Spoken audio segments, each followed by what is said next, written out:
Welcome to the Lovelda Show, Women of Power podcast, the show where women share their personal power tools, the techniques, strategies, and ways of being which have enabled their business and life success. I'm your host, Lovelda Vincenzi, a female speaker mentor, speaker, and event host on a mission to unleash authentic, powerful female voices onto the world.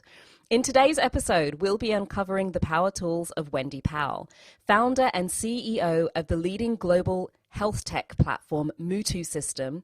Wendy is the woman behind the world's best-selling online program for mothers, trusted by over 65,000 women worldwide. Loved and recommended by specialist women's health experts, surgeons, Hollywood celebrity trainers, and their clients, and even royalty, Wendy is shifting the conversation on women's bodies towards equality and empowerment for health, confidence, and power. Wendy is also on the Women's Development Board of the charity Microloan Foundation UK and works with medical professionals around the world to improve education, dignity, and empowerment for women.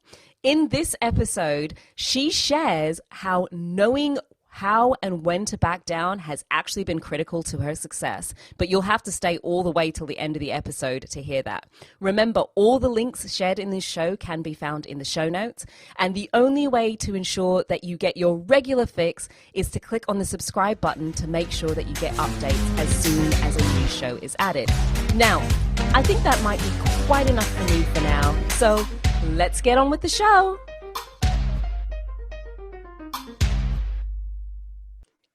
Hey, welcome to another episode of the Lovelda Show, Women of Power podcast. This is episode 3. I'm super excited today. I'm going to be talking to, you've already heard it, amazing Wendy Powell. Wendy, welcome. Thank you. Thank you for having me. I'm going to dive straight into it because you're too cool that I don't want to run out of time with all of the ickle stuff. And then people are going to get to the end and just want more. And I'll be like, I'm sorry, ladies, we ran out of time. So can you tell us a little bit about how, just a quick snippet, what was the story behind you starting Mootoo? The story behind it is that I was already a highly certified personal trainer, specializing in pregnancy and postnatal when I had my babies. And then I had my babies and realized that I knew absolutely nothing. And even though I had lots of pieces of paper that made me an expert in this, I was not served. So, and by that I mean the fitness industry that I was in at the time, or that I operate in, I came out of giving birth feeling body shame, feeling my body had let me down, feeling like a total failure. Which was not how I wanted to feel after having babies. No, not and at it all. was coming out of that it was the journey from there that inspired Mootoo system. So essentially I made what I needed and didn't have at the time. That's incredible, because a lot of women start businesses out of that space where they had their own problem. You manage to find a solution for yourself, and then you're ready to sort of take that to market, which is great. But not all of them have the same profound success that you've managed to have doing the thing that we think surely other people must need this. So can you talk us a little bit through how you got started? Was it one thing led to another? Was there a pivotal moment? So I was a trainer already. And I was specializing in that area of fitness, pre and postnatal, but I was seeing the same issues all the time from my clients. So the same kind of symptoms and feelings and problems. And then of course I experienced them myself when I had my babies as well. And what I had been taught to teach wasn't enough. That was it, pure and simple. I was highly qualified in this area of fitness. And so I'm giving them everything I've got, and it's not enough. It's not working. So those issues, I'm talking about a tummy that you don't like the way it looks or feels. I'm talking about a pelvic floor that doesn't do what you want it to do, that doesn't feel the same, that doesn't work the same. Sex is uncomfortable. You might just be feeling generally uncomfortable, bearing down, just not right. Probably the thing I hear the most often from women is it just doesn't feel right down there. I can't describe it. It's just not right. And so it was going to look for those answers, and fitness didn't have them, or at the time fitness certainly didn't have them. So I went looking elsewhere. So I thought, well, somebody must know this stuff. I'm hoping somebody knows this stuff. So loads of people are expressing it, so somebody must have the answer. Exactly. So I then turned my study towards, I did a lot of study in biomechanics, and I started looking outside of fitness and talking to physiotherapists, specialist pelvic health physiotherapists, and sex therapists and midwives, and people that dealt with all those bits of us that the fitness industry didn't seem to understand, and that it wasn't serving us well on. And sort of when you combine that lack of good information with a media that bombards us with messages that saying that we're not doing anything well enough, fast enough, or strongly enough, then it kind of becomes this perfect storm for women where it's just nothing's working.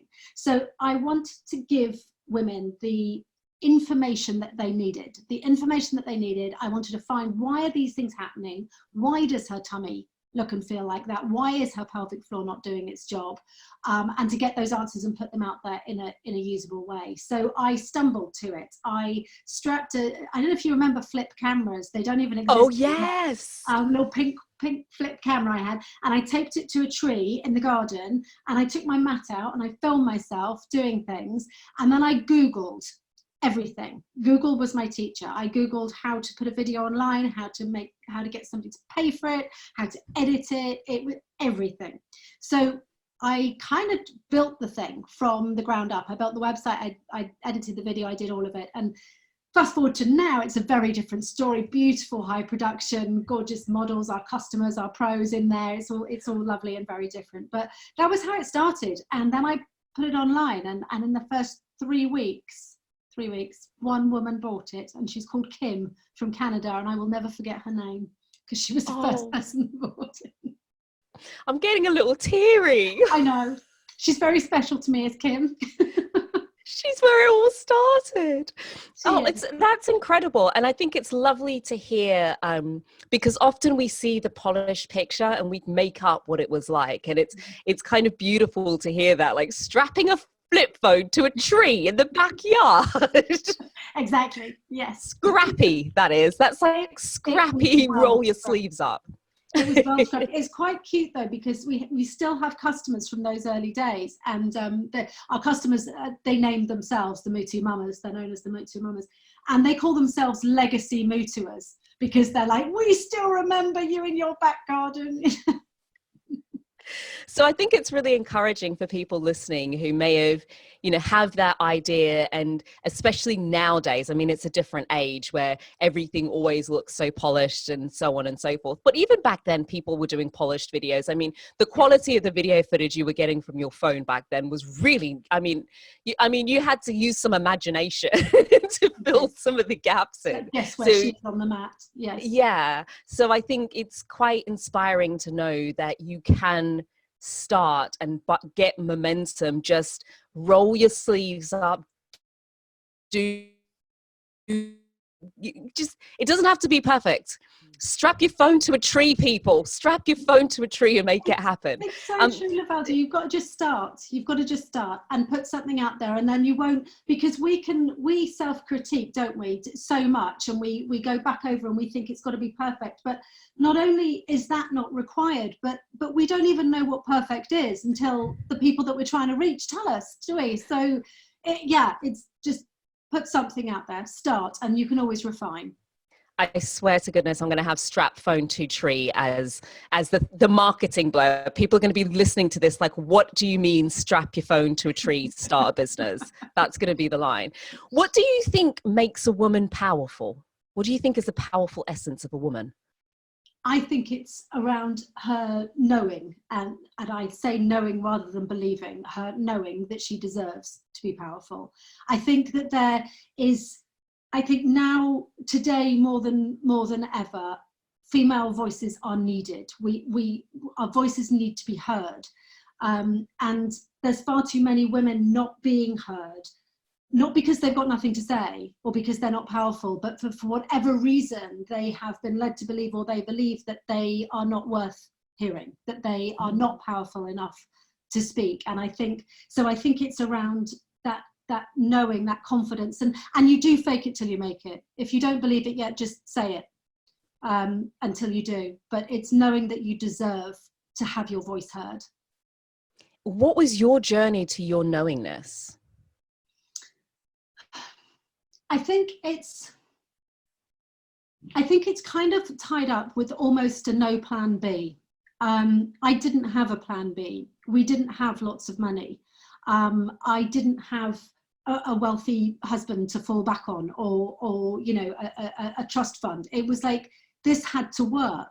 And so I think that when you simply know that it's got to happen, you don't, every so-called failure is just, okay, well, that one didn't work. Doing it that way didn't work. That particular idea wasn't the right one. So you just keep going. So I think sort of the knowing my own power was my ability and just absolute clarity, really, on knowing that this was the right thing to do, that this was something that women needed. They were telling me they needed it. I knew I'd needed it. And I was just damn determined to make it for them.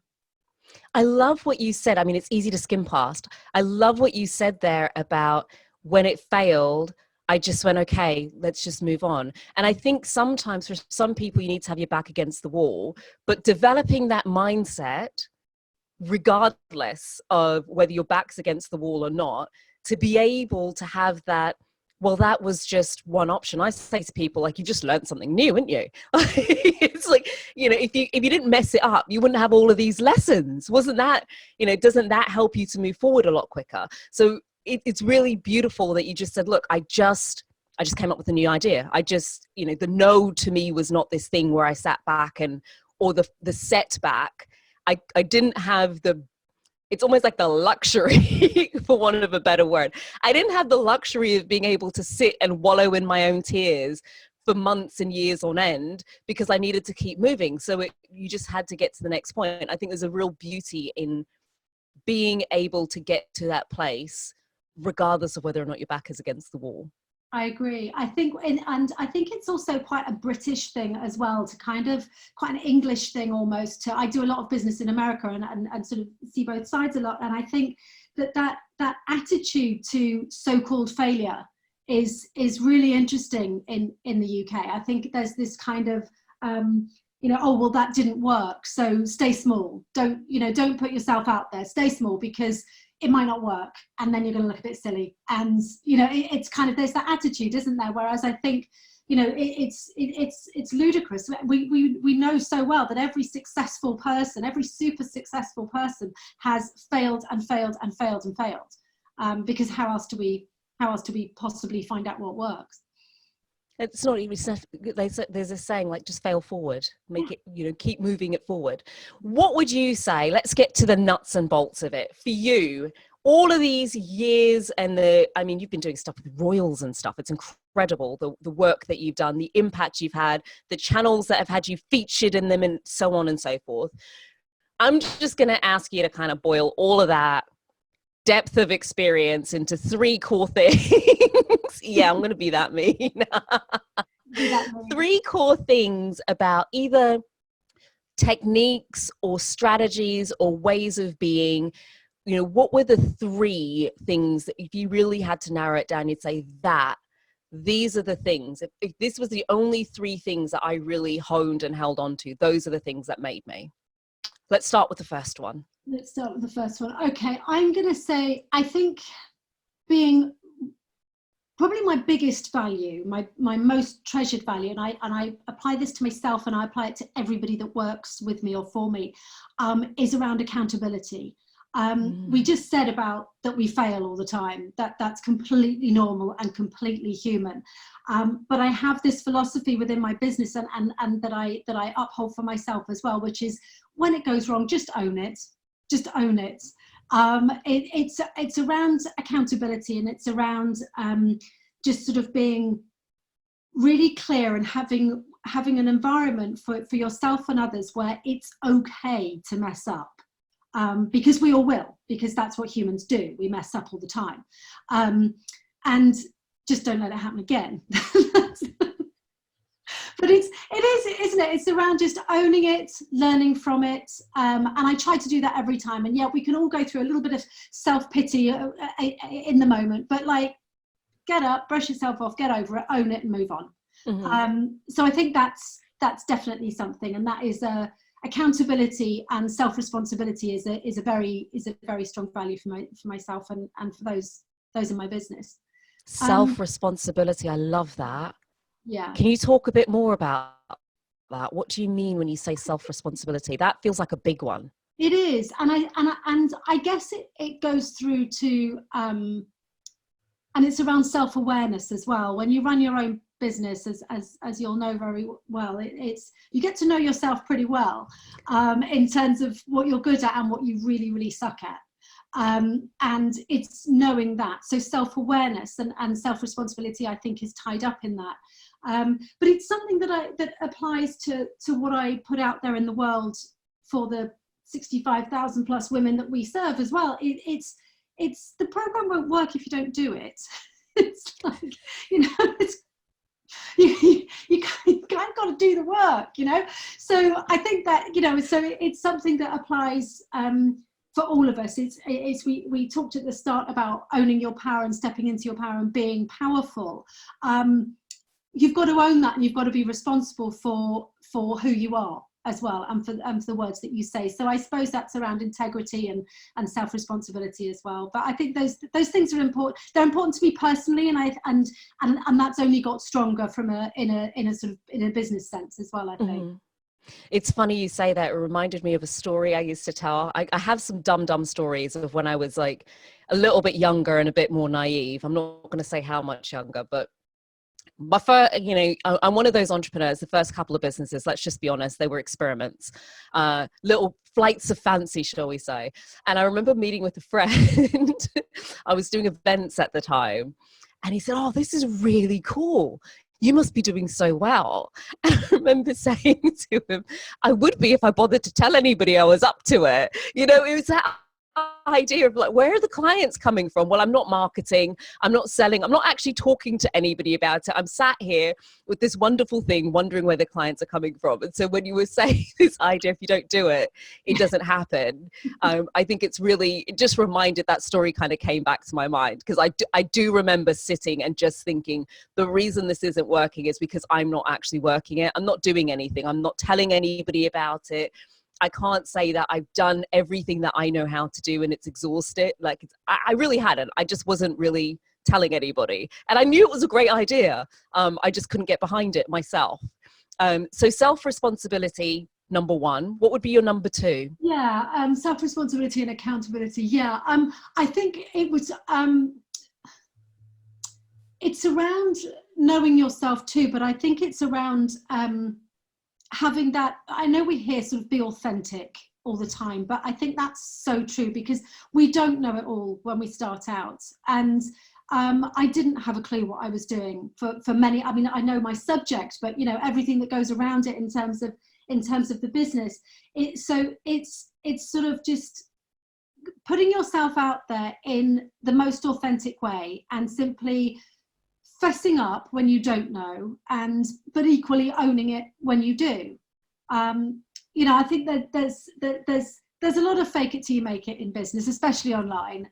There's a lot of posturing, and to an extent that's okay. You're allowed to try and make yourself look a little bit bigger than you are when you first start out. That's all right, but not when it becomes bullshit. And just sort of owning your own stuff, and online is a very transparent place, and when you have a product or a service, a business that is entirely online, like mine is, there's nowhere to hide. The reviews, the bloggers, the social media, they're all there. So if you don't be authentically you will very soon be called out, which is not where anybody wants to be. So yeah, just be you, and be authentic, and have integrity around what you're doing. I think that's huge for me as well.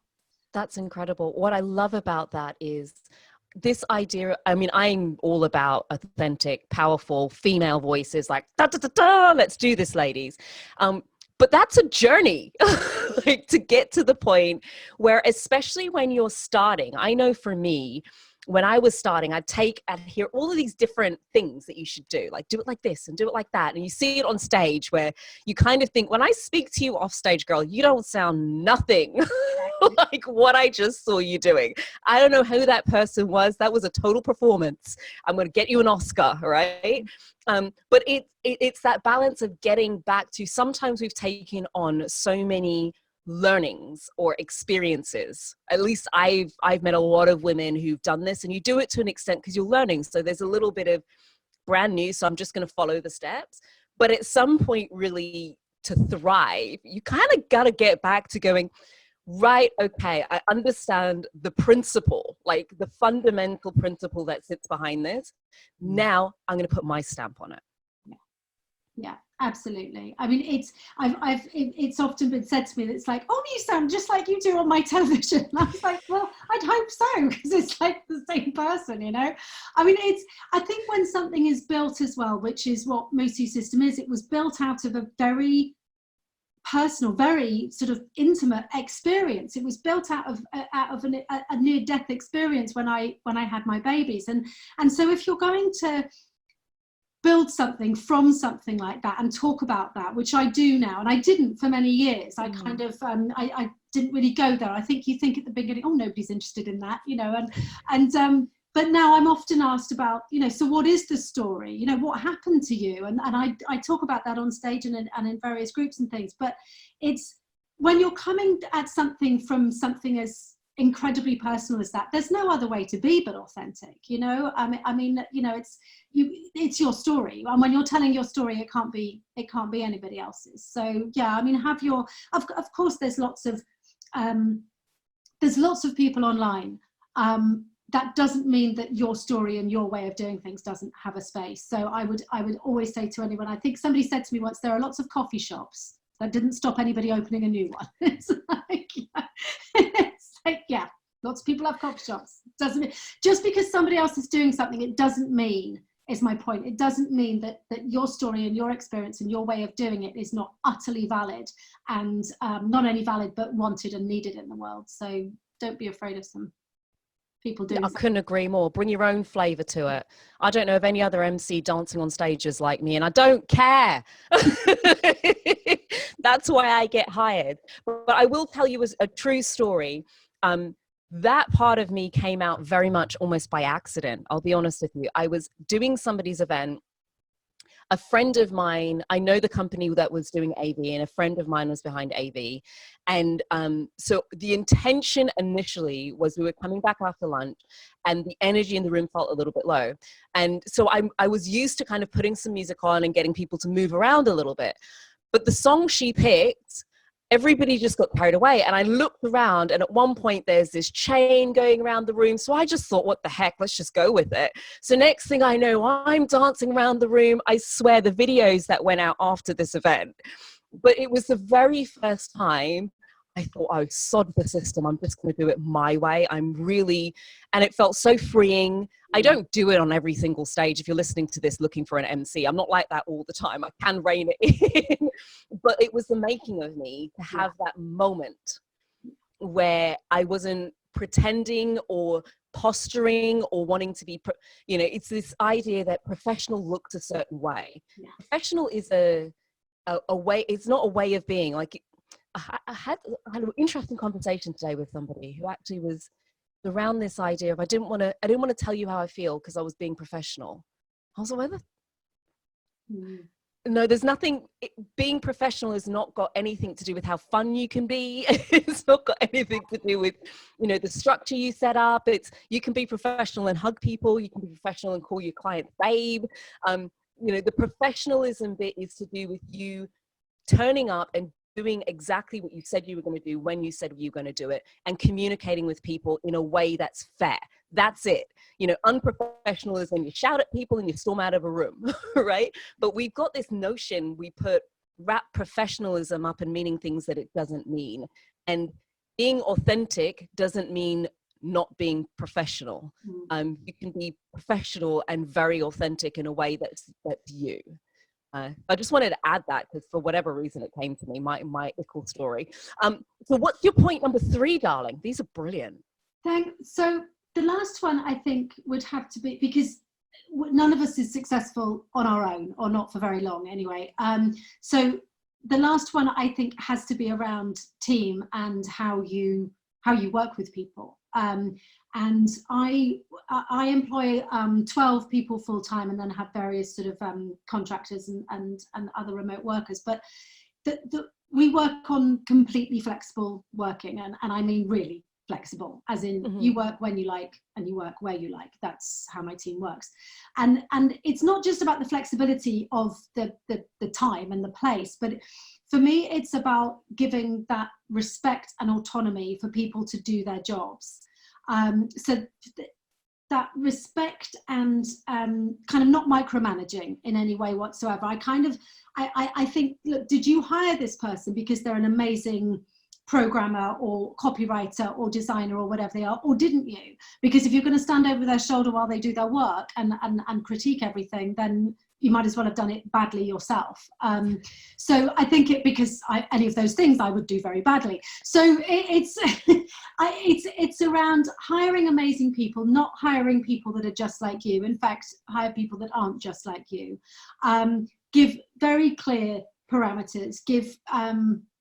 Expect total accountability, have very high standards, absolutely, but give clear parameters, give a very clear picture of what success looks and feels like, and then back the hell off and let people be brilliant. So that's probably about 20 things on managing people, isn't it? But I think the main thing is back off and give people the respect to be their brilliant selves. That's why you hired them. So let them get on with it. Let them do their job. Yes. I think there's also something in there with trust, right? It's a skill. And it doesn't mean you're going to get it right all the time. I had a really dear friend of mine started a business here in the UK. It's a huge business now.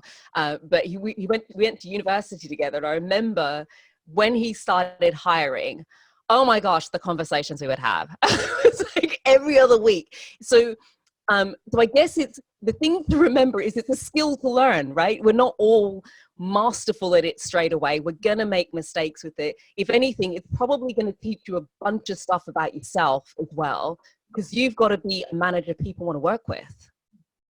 Yeah. It's a whole bunch of skills that, I mean, I went into this because my expertise was in women's bodies.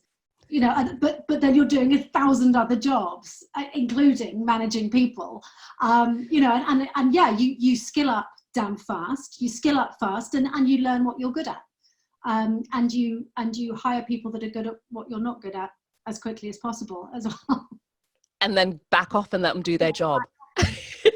I love that. Hire them and then back the heck out. Exactly. Just moonwalk it out of there. My team are phenomenal, phenomenal. Just absolute.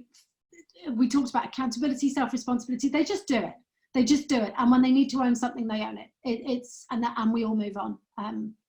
So it works. But yes, you're absolutely right. You don't get it right first time. Not with anything. Just it's a skill worth practicing. Absolutely. So that you can be a manager people want to work with. I think that's probably a good thing. Like become that manager that people actually work with, and then they will get their jobs done really well.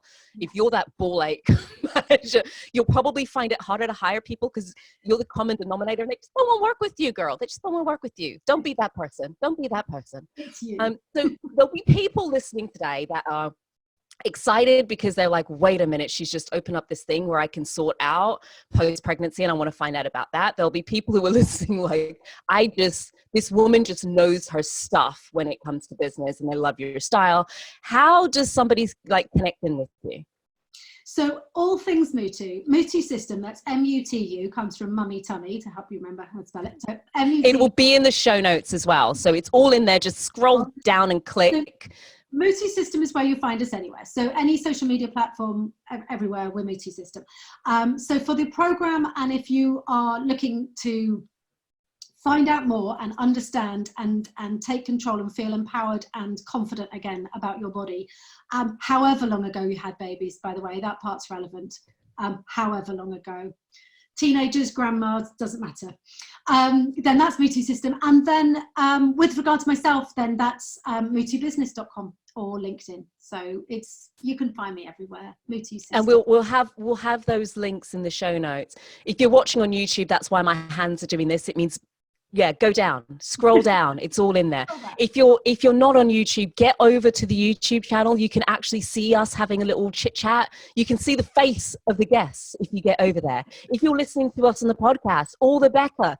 Give me a thumbs up, 5-star rating, subscribe. There's more of this juiciness coming with loads of incredible people. Wendy, thank you. This has been fun.